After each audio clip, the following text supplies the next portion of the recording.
Assalamualaikum Bapak. Waalaikumsalam. Mohon maaf Bapak nih mengganggu waktunya. Ya nggak apa-apa. Ya sehat Bapak? Alhamdulillah. Alhamdulillah. Baiklah Bapak, untuk tugas kami yang harus dipenuhi dari CGP Angkatan 8, saya Endang Puji Astuti, yaitu diminta untuk mewawancarai 2 atau sampai 3 kepala sekolah di lingkungan sekolah asal atau sekolah terdekat. Nah, kebetulan di sini kami yang pertama dari sekolah yang induk, sekolah yang sendiri, yaitu SMP Negeri 1 Majenang.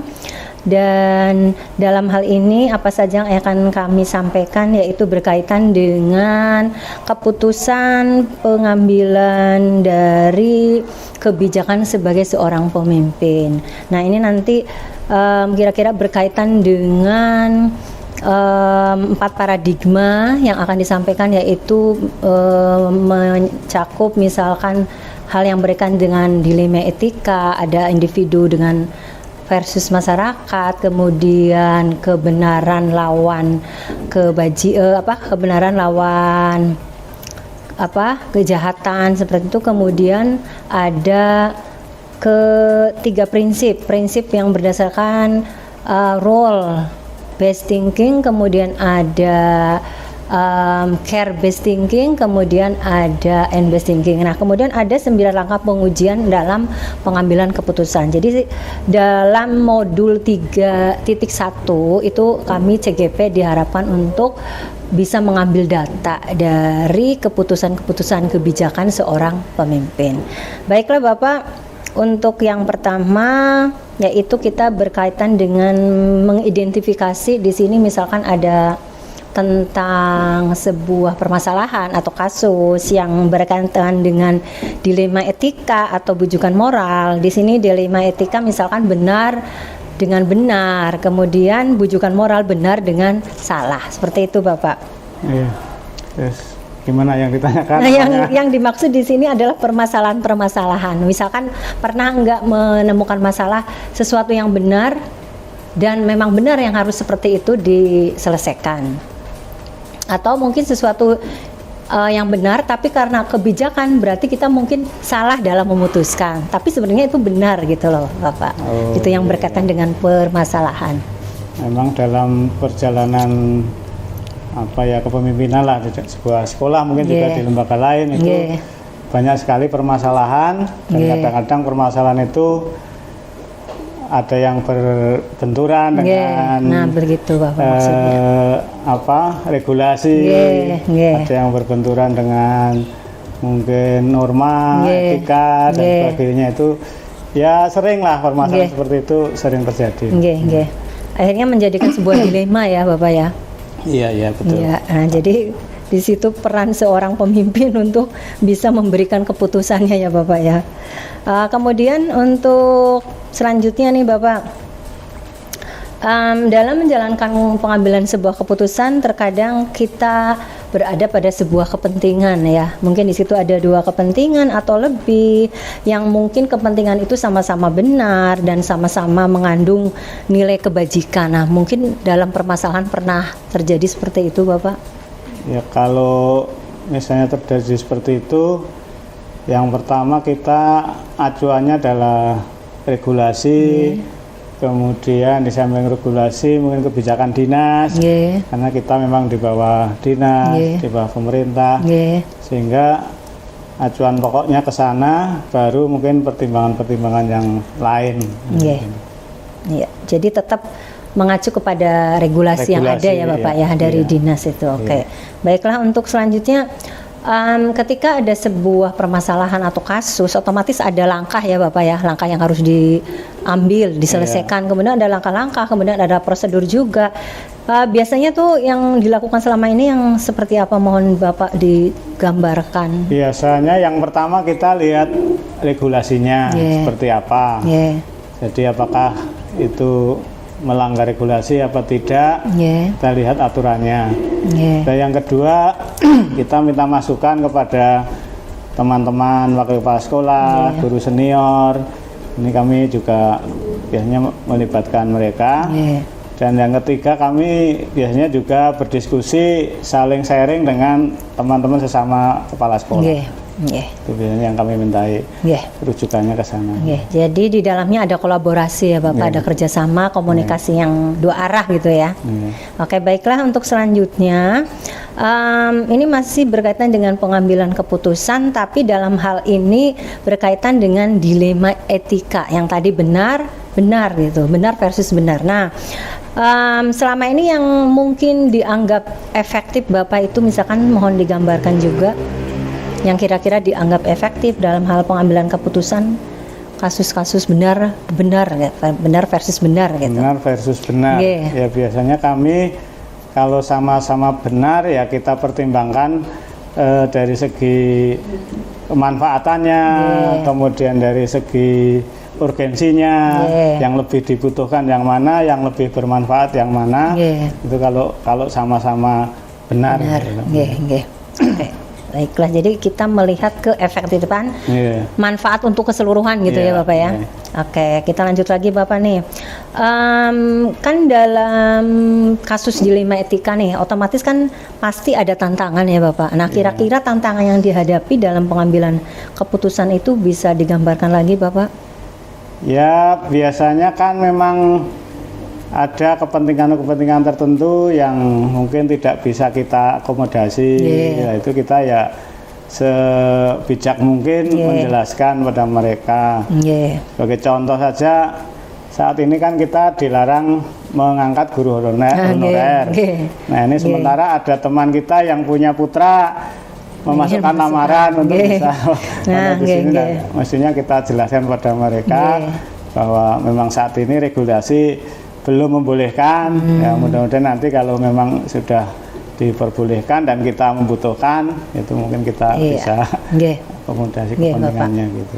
Jadi sesuatu yang benar dan itu memang benar gitu ya Bapak ya. Jadi kita membantu kan benar gitu loh. Cuma kita nanti lihat regulasinya gitu ya. Baiklah Bapak, untuk selanjutnya ini masih tetap pada penyelesaian kasus dilema etika yang tadi benar versus benar. Nah, ketika dalam penyelesaian, apakah Bapak selama ini langsung menyelesaikan di tempat atau memiliki atau mempunyai jadwal khusus untuk menyelesaikannya, dan bentuk prosedurnya seperti apa yang selama ini sudah dijalankan Bapak? Ya, kalau saya melihat kasusnya, melihat kalau memang itu bisa diselesaikan di tempat, ya kita selesaikan. Tapi kalau tidak, kita harus melibatkan pihak lain, misalnya tadi yang saya sebutkan, ya mungkin kita tunda, kita cari setelah kita mendapatkan solusi lah gitu kita. Jadi kita tergantung masalahnya. Ada yang bisa langsung diselesaikan tempat, ada yang tapi tidak ada jadwal khusus, enggak ada jadwal khusus. Oke, berarti di sini ada beberapa yang terlibat begitu ya Bapak ya. Dan tidak terjadwal, jadi pada saat itu gitu ya. Lihat situasi saja. Jadi situasional begitu ya. Oke Bapak. Baiklah, untuk berikutnya berkaitan dengan faktor-faktor yang selama ini sekiranya membantu atau mempermudah Bapak dalam mengambil keputusan yang berkaitan dengan masih tadi kasus dilema etika, mungkin Bapak faktor-faktor yang mempermudah dan membantu. Yang mempermudah kalau kami biasanya yang pertama menggunakan pendekatan apa istilahnya ya, memanusiakan manusia lah, kita pendekatan humanis ya. Jadi yang pertama kita secara hubungan antar manusia, humanisnya kita kedepankan ke sana, jangan sampai kita melukai atau mengecewakan pihak lain gitu. Yang kedua ya tadi kita minta pertimbangan ke pihak-pihak yang kira-kira bisa ada sangkut pautnya dengan bisa untuk menyelesaikan problem itu. Pihak-pihak yang mensupport untuk menyelesaikan, membantu Bapak. Oke, ini terakhir Bapak yang akan disampaikan mengenai pertanyaan tentang kira-kira pembelajaran yang dipetik dari pengalaman Bapak selama ini berbagi tugas mungkin di pernah di berapa tempat, kemudian di sini. Nah, kira-kira adakah pengalaman-pengalaman yang mungkin bisa diambil keputusan tersebut dari dilema etika ini, Bapak? Ya, itu kalau saya dari beberapa tempat itu, kalau saya kan modelnya tidak saklek, tidak misalnya ada aturan harus begini, ini betul-betul kaku begini. Kalau saya kan enggak, jadi lebih ke pendekatan humanis tadi. Ternyata di beberapa tempat ada teman-teman yang tadinya itu katakanlah tidak disiplin, ternyata dengan pendekatan itu memanusiakan manusia lah istilahnya gitu, jadi bisa disiplin dan sebagainya. Itu kalau kami lebih mengedepankan situ. Oh, nggih, Bapak. Berarti ada pendekatan humanis, dinamisnya juga ya, Bapak. Dan kemudian tadi melibatkan secara keseluruhan gitu ya, Bapak. Oke, baiklah Bapak, berarti lengkap sudah ini pertanyaan-pertanyaan yang saya sampaikan kaitannya dengan penyelesaian saya CGP modul 3.1 dan refleksi dari pertanyaan-pertanyaan tadi. Mungkin nanti Bapak kalau tadi saya menyampaikan ada seorang pemimpin, ada 4 paradigma ya, 3 prinsip dan 9 langkah pengujian, ini udah masuk semua secara keseluruhan, Bapak ada di dalamnya semua. Nah, terakhir Bapak saya mohon ini nanti ada refleksi nih Bapak nih dari Bapak Kepala Sekolah untuk refleksi bincang-bincang kita kali ini. Monggo Bapak. Mudah-mudahan yang sedikit yang kita diskusikan ini bisa bermanfaat, khususnya untuk Bu Endang ke depan. Barangkali nanti suatu saat jadi pemimpin, mudah-mudahan bisa ya sedikit bermanfaat lah, walaupun mungkin hanya sedikit, mudah-mudahan bermanfaat lah. Amin. Okay. Terima kasih Bapak atas supportnya, atas motivasi kerjasamanya. Mudah-mudahan semuanya bisa berjalan dengan lancar, tanpa ada hambatan dan bisa menyelesaikan dengan baik. Terima kasih Bapak. Assalamualaikum. Waalaikumsalam warahmatullahi wabarakatuh.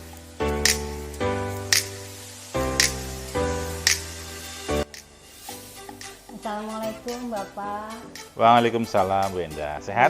Alhamdulillah, Bapak sehat? Alhamdulillah, biasa. Mohon maaf ini Bapak mengganggu waktunya. Kami datang pertama silaturahmi dari SMP 1 Majenang ke SMP 3 ini, di mana Bapak bertugas di sini, dan mohon bantuannya. Kami CGP Angkatan 8 ini membutuhkan beberapa data untuk wawancara. Kebetulan di sini modul 3.1 yaitu berkaitan dengan kebijakan seorang pemimpin dalam mengambil keputusan, Bapak. Nah, ini bincang-bincang kita kali ini ada beberapa hal pertanyaan wawancara nih Bapak nih. Jadi kayak ada hal yang ingin diambil informasi dari Bapak yang selama ini bertugas memimpin di beberapa sekolah, kemudian sampailah saya di SMP 3 Majenang ini Bapak. Untuk pertama nih Bapak, selama dalam kepemimpinan nih otomatis kan ada beberapa hal, kasus-kasus atau permasalahan ya. Kemudian apakah di dalam kasus tersebut mana yang merupakan hal yang disebut tadi dilema etika atau bukan moral, di mana dilema etika itu benar versus benar, kemudian tujuan moral benar versus salah, begitu Bapak.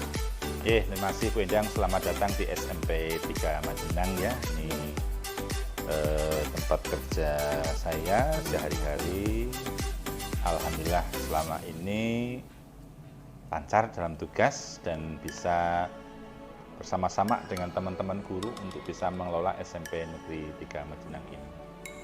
Terima kasih. Kemudian selamat pada Bu Endang yang sudah ke fase-fase tertentu pada kegiatan CGP ya, dan Bapak harapkan tetap semangat di dalam melaksanakan fase-fase itu, dan harapannya bisa bermanfaat untuk dunia pendidikan. Terkait dengan pertanyaan yang pertama tadi, dalam proses melaksanakan tugas pengambilan keputusan ya, memang secara pribadi saya sudah bertugas di 6 sekolah sejak saya diangkat jadi kepala sekolah. Ya memang itulah tugas kepala sekolah, menyelesaikan permasalahan-permasalahan yang terkait dengan dilema etika, terkait dengan pengambilan keputusan. Di dalam saya mengambil keputusan itu, yang pertama saya kaji dulu permasalahannya seperti apa. Dikaji, kemudian setelah tahu masalah itu, akar permasalahannya apa, saya akan membuat beberapa alternatif solusi pemecahan. Ya. Satu, tetap berpedoman pada regulasi yang ada. Ya. Kemudian mengkaji permasalahan itu sisi positif dan sisi negatifnya. Ya. Saya buatkan beberapa alternatif pemecahan masalah. Kemudian kita juga berkomunikasi di dalam menentukan solusi permasalahan itu kepada mitra atau tim kerja di sekolah. Kemudian saya akan mengambil keputusan yang terbaik yang katakanlah bisa diterima untuk semua pihak untuk kepentingan sekolah secara organisasi. Kalaupun itu permasalahan secara personal, juga harus meminimalisir resiko. Artinya resiko barangkali dalam sisi bimbingan, dalam sisi masukan kepada yang bersangkutan selaku pegawai, saya tetap memberikan pembinaan, ya, pembinaan step by step, dan saya akan terus pantau permasalahan itu di dalam proses penyelesaiannya. Memang kadang-kala terjadi istilahnya yang bersangkutan belum bisa menerima, yang bersangkutan masih masih berkutat kepada permasalahan tanpa ada upaya untuk menyelesaikan. Tetapi dengan adanya komunikasi yang baik dengan yang bersangkutan, katakanlah yang punya masalah, maka secara bertahap yang bersangkutan mau menerima penyelesaian itu. Mungkin begitu Bu Endang. Jadi pengalaman-pengalaman itu yang kadangkala terjadi dan setiap sekolah berbeda-beda. Berarti ada solusi pendampingan di dalam mencari alternatif penyelesaian gitu ya Bapak. Baiklah Bapak, untuk pertanyaan selanjutnya, dalam menyelesaikan atau pengambilan keputusan, terutama untuk kasus-kasus di mana ada dua kepentingan. Nah, dua kepentingan tersebut otomatis kan mungkin ada yang sama-sama benar atau sama-sama mengandung nilai kebajikan. Nah, dalam hal ini mungkin Bapak bisa memberikan gambaran. Dalam tugas seorang pemimpin kepala sekolah sering menjumpai hal itu.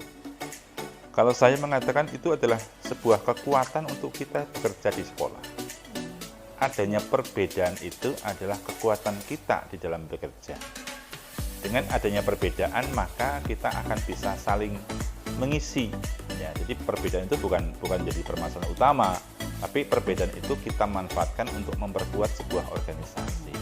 Tanpa adanya perbedaan, sekolah tidak akan maju. Tetapi dalam kita mengelola perbedaan itu pun kita harus arif dan bijaksana. Ya. Artinya jangan sampai ada dua pendapat satu diterima full, pendapat kedua ditolak mentah-mentah, barangkali yang ditolak mentah-mentah itu pun juga tidak akan menerima. Tapi dengan bahasa kita cari penyamaan dulu, ya. Di mana titik mana yang bisa dipertemukan. Kemudian kalau sudah dipertemukan, tentunya bagi pendapat yang mungkin secara mayoritas akan diterima, tidak boleh mengesampingkan pendapat yang satu. Kemudian pendapat yang satu yang katakan tidak terima pun juga tidak boleh bahwa yang bersangkutan itu sakit hati atau kecewa atau apapun. Karena saya berikan pengertian, untuk hari ini, untuk kali ini pendapat Anda belum bisa diterima, tetapi saya tetap mengharapkan pendapat-pendapat Anda untuk permasalahan-permasalahan yang berbeda, permasalahan yang lain. Jadi ada dua pendapat yang sama-sama ingin maju untuk kepentingan sekolah, harus kita kaji dulu, kita tentukan, kemudian bagi pendapat yang tidak diterima, itu tidak kita terima, kita tolak mentah-mentah, tetapi tetap ada beberapa pendapat yang barangkali kalau dilihat persentasenya lebih kecil yang kita terima. Jadi kalau saya di sini, perbedaan pendapat itu adalah sebuah anugerah. Ya. Oke, clue-nya udah dapat nih Bapak, bagus banget. Jadi sebuah perbedaan menjadikan kekuatan seorang pemimpin ya. Oke Bapak, untuk selanjutnya dalam penyelesaian permasalahan itu kan ada langkah-langkah dan prosedurnya. Nah, bagaimana Bapak menjalankan langkah-langkah dan prosedur tersebut? Ya. Dasar dari pengalaman. Pengalaman menjadi guru dan pengalaman menjadi kepala sekolah. Sebagai seorang guru saat dulu kita bertugas, itu selalu belajar kepada beberapa kepala sekolah yang menjadi tempat kita bertugas. Ya, pimpin A, pemimpin B, dan sebagainya. Dan kita sadap semua ilmunya untuk bekal. Dan ternyata pembekalan itu menjadi sebuah hal yang utama ya, artinya penting untuk kita bekerja dalam mengatasi masalah.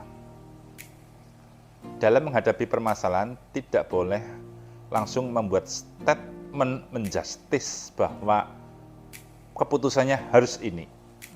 Jadi harus dipertimbangkan. Jadi kita sebagai kepala sekolah ada datang masalah, kita kaji, kita cari beberapa sumber. Dalam arti sumber itu yang bisa memberikan pendapat-pendapat yang berbeda. Ya. Misalnya permasalahan kepegawaian di sekolah, ada laporan. Jadi jangan langsung menjustis si A itu bersalah, tetapi kita kaji dulu. Kita panggil yang bersangkutan, ya. Kita komunikasikan. Barangkali permasalahan itu bukan mutlak dari yang bersangkutan, tapi ada faktor-faktor lain yang ada yang menunjang munculnya masalah. Kemudian kita juga cari pendapat ke orang lain, ya. Jadi ada semacam ilmunya namanya triangulasi, ya.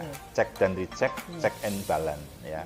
Jadi tidak serta-merta membuat keputusan, tetapi harus dikaji dulu, tanya sumber akar permasalahannya, cari second opinion, di mana second opinion itu bukan harus kita terima, tapi second opinion itu adalah sebuah pendapat dari sisi yang berbeda.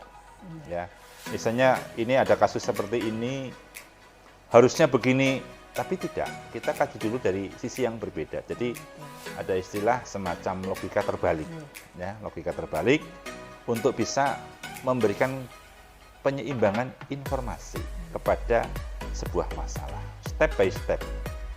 Artinya langkah-langkahnya, terima masalah, kaji dulu, cari pendapat tersebut dari yang punya masalah, kemudian cari pendapat lain, kita kaji keaturannya seperti apa, baru kita putuskan. Dan yang namanya keputusan kepala sekolah pun juga sifatnya pembinaan, ya, pembinaan dalam arti kalau itu memang masih bisa dibina, kita bina terus, ya, kita bina sampai nanti suatu saat titik yang kita tentukan baik, artinya masalah itu terselesaikan. Kita tetap pantau. Jadi ada masalah, kita kaji, cari pendapat, aturannya seperti apa, kita putuskan penyelesaiannya, kita pantau sampai beberapa titik tertentu. Nanti setelah titik tertentu kok belum bisa, ya kita komunikasikan lagi. Begitu Bu Endah. Berarti intinya di dalam unsur-unsur tadi, langkah prosedurnya tetap ada teori-teori itu ya Bapak. Ya. Jadi inspiring banget sih, ada teori tadi, triangulasi, Ya. kemudian second opinion, kemudian ada komunikasi dua arah juga ya. Ini luar biasa banget. Lanjut nih Bapak, untuk berikutnya, selama ini dalam pengambilan keputusan kan ada sesuatu yang dianggap efektif, kemudian ada kasus-kasus dilema etika juga nih Pak. Jadi mohon ilmunya nih gimana dalam penyelesaian tersebut. Kasus-kasus yang penyelesaiannya efektif ya. Betul. Ya artinya begini, kalau ada sebuah permasalahan, sebuah kasus itu kan berjenjang ya. Ada permasalahan pribadi seorang guru, ada guru dengan siswa, ada siswa dengan siswa, ada guru dengan kepala sekolah. Ya, itu dinamis. Ya. Dalam penyelesaian permasalahan secara efektif itu permasalahan itu arahnya kemana? Ya. Misalnya contohlah katakanlah permasalahan orang tua siswa dengan sekolah. Ya. Maka kita komunikasikan. Kita komunikasikan dua arah. Artinya dua arah kita bisa datang home visit ke rumah atau kita panggil orang tua ke sekolah untuk mencari penyelesaian yang terbaik.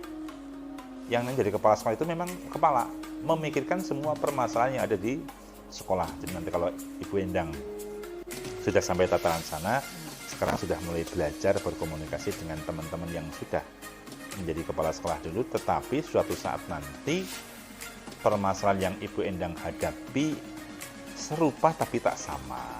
Ya, artinya serupa itu permasalahan di sekolah, tidak sama karena Bu Endang nanti menghadapi beberapa permasalahan di sekolah yang Ibu pimpin, katakanlah seperti itu. Harus efektif sesuai dengan penyelesaian permasalahan, ya. Artinya tujuannya kemana?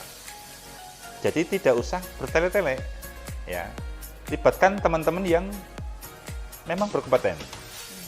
Misalnya permasalahan pembelajaran, ya panggil kurikulum, ya, untuk mencari pola pembelajaran yang terbaik seperti apa.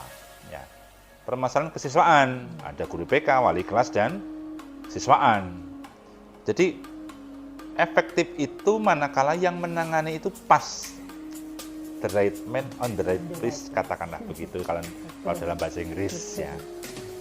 Seorang yang bermasalah kesiswaan misalnya, kenakalan remaja dan sebagainya, mungkin tidak boleh ditangani oleh tata usaha, ya, tidak boleh ditangani oleh orang-orang yang memang tidak tahu karakter anak itu. Efektif mungkin ditangani oleh wali kelasnya, guru BK yang mengajar atau bertanggung jawab pada kelas itu. Urusan kesiswaan dalam arti manajemen kesiswaan dan kepala sekolah.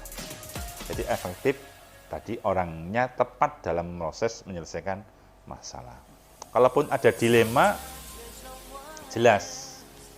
Contoh misalnya anak, ya, anak melakukan pelanggaran.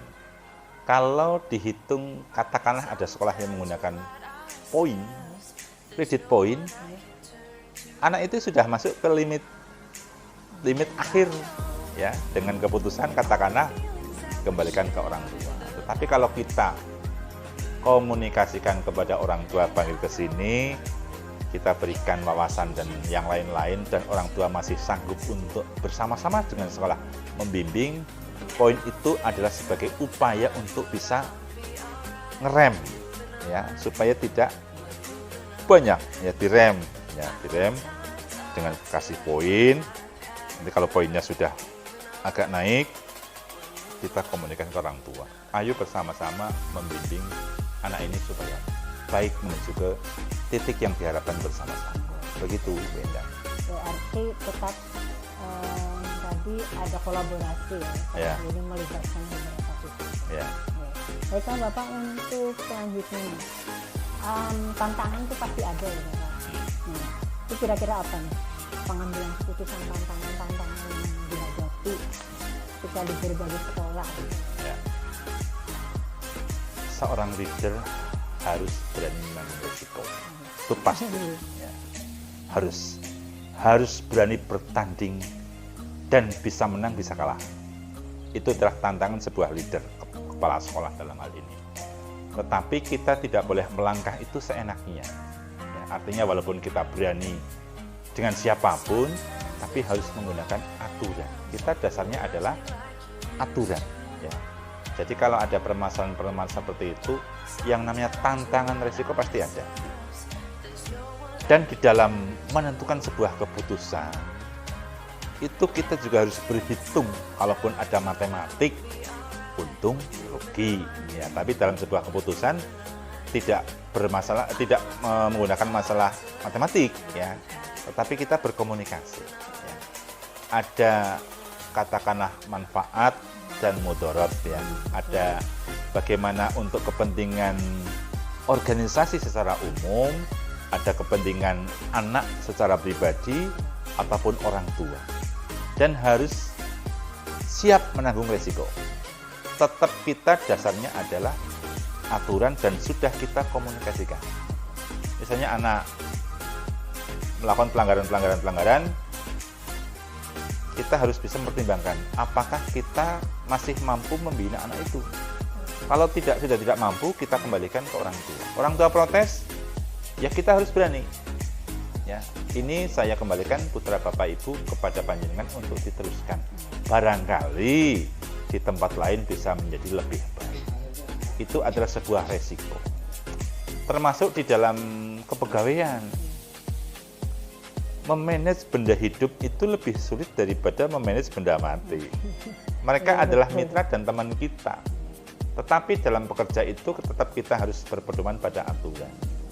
Kalau ada yang guru terlambat, ada guru tidak masuk kelas pada jamnya, itu masih kewenangan kita untuk bisa memberikan. Walaupun itu adalah saudara kita, atau teman kita, atau bahkan yang paling dekat dengan kita, bestie kita, tetap kita berikan pemahaman. Mbak, Bu, Kang, yuk, kelasnya kosong, tolong dibulang. Itu kan sebuah resiko. Dibenci oleh teman, tetapi nanti orang akan melihat seperti apa langkah kita. Apakah kita dalam arti memberikan sesuatu itu kepada mereka itu dalam sisi emosional membenci atau dalam rangka tugas. Kalau ibu nanti bisa meyakinkan bahwa dalam langkah-langkah kita itu artinya dalam sisi tugas, mereka akan segan pada kita. Oh, berarti aku kemarin itu ditegur dalam rangka Pak Kepala Sekolah melaksanakan tugas. Nanti saya tidak akan mengulangi lagi kalau yang sadar. Tapi kembali kepada watak seseorang. Kalau seseorang wataknya sudah katakanlah karakter, itu barangkali perlu proses. Ya. Baiklah Bapak, nih kita sampai pertanyaan berikutnya. Ketika ada sebuah permasalahan, itu biasanya penyelesaiannya itu tergantung apakah ada jadwal tertentu, kemudian menyelesaikan di sebuah tempat, dan seperti apa bentuk prosedur ketika selama ini dijalankan gitu Bapak. Ya. Saya berprinsip tidak menunda penyelesaian masalah. Karena kalau masalah itu tidak diselesaikan segera, sudah menunggu permasalahan berikutnya. Jadi kita kerja itu step terselesaikan. Ya, jadi dalam proses bekerja seseorang itu kalaupun ada masalah itu harus diselesaikan segera. Jangan menunda-nunda timbul masalah baru. Karena dalam sebuah sekolah dinamikanya sekolah itu ya memang masalah. Siswa dengan siswa dengan guru, dan kompleks lah ya. Jadi yang pertama tidak menunda permasalahan untuk diselesaikan. Kemudian diselesaikannya itu tadi menggunakan the right man on the right place ya. Artinya masalah ini masalah apa? Ya. Saya tetap mengkomunikasikan kepada yang bersangkutan. Hei wali kelas, Bapak Ibu wali kelas, ini anakmu 3A, 9A, trouble begini. Ayo kita cari solusi bersama-sama. Jadi tetap kolaborasi ya. Kemudian menggunakan orang yang tepat. Kemudian tadi permasalahan itu akan muncul di setiap kita bertugas. Ya. Jadi seperti itu Bu Endang dalam proses penyelesaian masalahnya. Berarti job description-nya udah benar-benar ya Bapak. Itu tadi yang sesuai the right man, the right place. Ya. Berarti benar-benar sesuaikan dengan fungsi dari masing-masing. Tugas pokok fungsi masing-masing. Karena ada tugas pokok mengajar, ada tugas tambahan. Ya. Oke Bapak, untuk selanjutnya nih, ketika seseorang itu menyelesaikan permasalahan ya, ada kan faktor-faktor itu ya, yang sekiranya membuat mudah atau yang mungkin faktor-faktor yang membantu kita dalam penyelesaian tersebut. Nah, kira-kira selama ini yang dialami Bapak itu faktor-faktor yang mempermudah atau membantu itu hal apa saja itu Bapak? Faktor yang mempermudah, membantu ya. Yang pertama, saya menganggap teman-teman guru itu adalah mitra. Ya, mitra. Mitra. Saya menjadi kepala sekolah, kalau tidak ada siswa atau tidak ada guru, saya bukan kepala sekolah. Ya. Artinya mitra itu punya prinsip, ayo kita bekerja bersama-sama sesuai dengan tugas pokok fungsi masing-masing. Itu artinya memposisikan masing-masing itu bentuk penghargaan. Bu Guru ngajar kelas berapa sekarang, kelas 9, materinya sampai apa, itu sebuah contoh. Kembali ke permasalahan tadi ya, permasalahan yang membantu. Yang pertama jelas saya mencoba mengedepankan komunikasi. Ya, komunikasi. Ternyata secara pengalaman saya dalam bekerja menjadi kepala sekolah, komunikasi itu penting. Karena sebagai seorang individu yang notabene punya sekian permasalahan di belakangnya itu, kalau sudah ada komunikasi ternyata ribet, pemecahan masalahnya pun muncul. Ya, artinya masalah ini kalau kita komunikasikan ternyata muncul solusi yang harus kita pilih. Ya, komunikasi, pendekatan, ya, itu juga membantu saya dalam menyelesaikan masalah. Dan mereka yang punya masalah pun juga tidak saya justice, you bermasalah, you harus saya hukum, tidak. Ayo kita cari masalahmu itu seperti apa, solusinya seperti apa. Ya, kan kita ada punya kekuatannya seperti apa, kelemahannya seperti apa, peluangnya seperti apa, hambatannya seperti apa. Analisis SWOT juga muncul ya di situ. Kemudian yang kedua tadi komunikasi, yang kedua pengalaman. Ternyata pengalaman itu membantu juga. Pengalaman itu tidak hanya didapatkan di sekolah, tapi pengalaman itu bisa kita dapatkan dari orang-orang di sekitar kita. Apakah itu keluarga, masyarakat, tempat kita tugas yang berbeda, mitra, teman.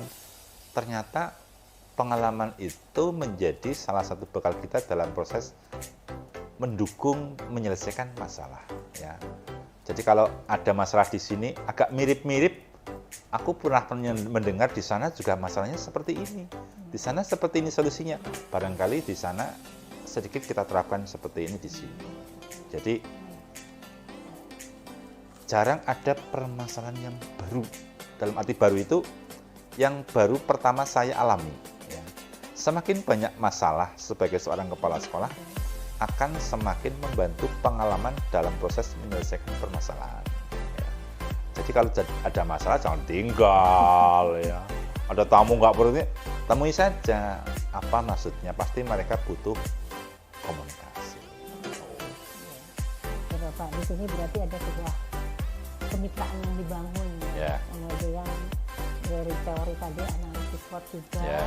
Nah, kemudian masalah dijadikan sebuah kualitas diri. Ya. Seperti itu ya Bapak. Ya. Ini luar biasa banget. Satu hal lagi Bapak, nih satu pertanyaan terakhir. Selama ini berpindah-pindah tugas ya Bapak ya, otomatis kan banyak banget tuh pembelajaran dari pengambilan keputusan yang berbeda-beda. Ini mohon gambarannya Bapak, pengalamannya untuk pertanyaan terakhir ini.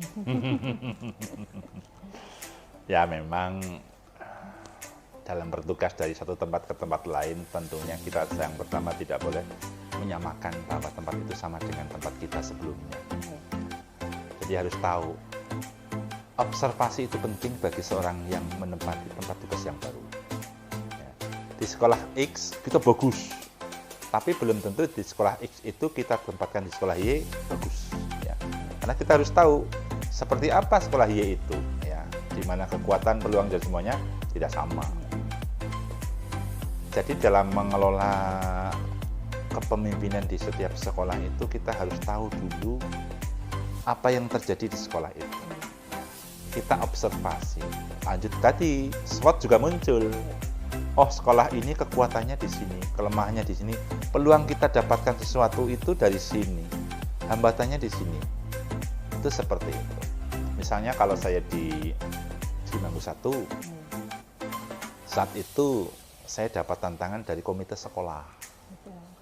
Artinya komite sekolah saat itu saya kepengen sekolah itu lebih maju dengan membuat katakanlah peningkatan sarpras ya. Sarpras itu membuat istilahnya lantai 2, tetapi komite sekolah itu berbicara, you tidak mampu, you adalah kepala sekolah baru ya.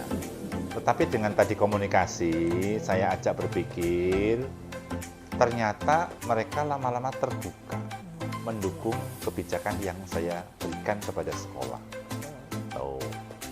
Kemudian di SMP 1 jelas seperti itu, adalah SMP nomor 1 di wilayah Barat ya. Itu sebuah tantangan Saya sering dapat teguran dari masyarakat. Yuk kurang apa? Kurang duit kami cukupi. Kurang guru, gurumu berkualitas. Yuk harus berprestasi. Itu tantangan SMP 1 Majenang. Kemudian ke Sidarja. Di sana alhamdulillah sekolahnya sekolah yang terkumuh. Ya, terkumuh. Saya bisa masuk ke celah-celah yang bisa saya masuk ya. Ya, ajak masyarakat, ajak teman-teman, akhirnya bisa muncul lebih baik. Kemudian di Cipari juga apa yang jadi kekuatan, kelemahan kita kaji. Jadi itu dalam sisi kemajuan sekolah. Kemudian tantangan itu akan selalu ada di masing-masing sekolah. Saya pernah di SMP 1 Cipari itu menangani kasus kepegawaian. Ya. Artinya ada seorang staf teman guru yang melakukan beberapa pelanggaran-pelanggaran walaupun sudah diingatkan lisan, sudah diberikan katakanlah sanksi, dan pada akhirnya kita rekomendasikan kepada pimpinan di dinas untuk diberikan langkah-langkah berikutnya. Walaupun itu teman, tetapi karena satu orang teman itu kalau tidak tertangani akan menimbulkan kerugian bagi sistem, maka dengan ya katakanlah kita berpedoman pada aturan Ibu ya. Ya, aturan ya kita rekomendasikan untuk mutasi, barangkali lebih baik di tempat tersebut. Ya, jadi di masing-masing sekolah itu tantangannya beda-beda. Jadi nanti kalau Ibu katakanlah ke depan jadi kepala sekolah, hadapi yang ada di sini. Di sini baik, belum tentu baik untuk sekolah lain. Di sini jelek, barangkali jelek kita perbaiki. Nanti di sekolah lain kita menemukan kejelekan-kejelekan yang lain yang harus kita tutup dengan kinerja kita di sekolah tersebut. Ya, tetap semangat Bu Endang untuk CGP ini. Terima kasih Bapak. Baiklah nih, pertanyaan semua udah selesai Bapak, dan setelah semua terangkum dari keseluruhan itu sudah memenuhi semua Bapak nih. Ada 4 paradigma juga. Kemudian ada 3 prinsip yang tadi saya disampaikan di awal. Kemudian langkah-langkah pengambilan dan pengujian masalahnya juga udah masuk 9 langkah pengujian Bapak, luar biasa banget. Inspiring banget nih Bapak, penuh visioner. Jadi apa ya, menginspirasi kami-kami yang masih masih jauh sekarang ini Bapak. Kemudian terakhir Bapak mohon refleksi nih dari bincang kita hari ini. Terima kasih. Kegiatan ini bagus. Ya, artinya secara pribadi saya mendukung kegiatan CGP ini. Dalam arti secara pribadi saya kan jadi lebih flashback. Flashback itu artinya Bu Endang tadi mengatakan beberapa pertanyaan. Ya, artinya saya jadi ingat pernah ini dan bagaimana. Dan ilmu ini mungkin bisa saya berikan ke Bu Endang secara teoritis, secara praktis, bertukar pengalaman ya. Ya, bagus untuk kegiatan CGP ini. Artinya Bu Endang harus banyak berkomunikasi, barangkali walaupun ini secara teoritis ada dalam modul, tetapi tidak hanya tergantung kepada modul ini saja untuk Bu Endang ya. Tetapi Ibu Endang juga harus berkomunikasi di luar modul ini. Ya, artinya berkomunikasi dengan Pak Fatoni, dengan Pak Sarno, atau dengan tidak hanya sebatas modul. Ini modul ini untuk panduan bekal. Dan ada beberapa hal ini yang tidak ada dalam modul, ya. Ya, artinya Bu Endang punya inovasi untuk bertanya kepada beberapa mitra sekolah ya, yang mungkin akan menambah ilmu bagi Bu Endang. Jadi refleksinya bagus kegiatan ini bagi Bu Endang mungkin hanya untuk modul yang step by step itu, tapi bagi Bu Endang pun saya berikan masukan tidak hanya sebatas pada modul ini ya, untuk berkomunikasi dengan pimpinan, dengan teman-teman, kembangkanlah ini semaksimal mungkin. Ya, selamat Bu Endang ya. Terima kasih Bapak, rangkaiannya kita sudah dari beberapa wawancara alhamdulillah udah sampai, dan terima kasih atas waktunya nih Bapak untuk saya. Mudah-mudahan ini menjadikan sebuah inspirasi dan tadi tidak hanya sebatas pada modul, tapi kita bisa untuk menjalin, untuk berkomunikasi, berkolaborasi dalam hal mungkin untuk pengembangan diri khusus. Nggih.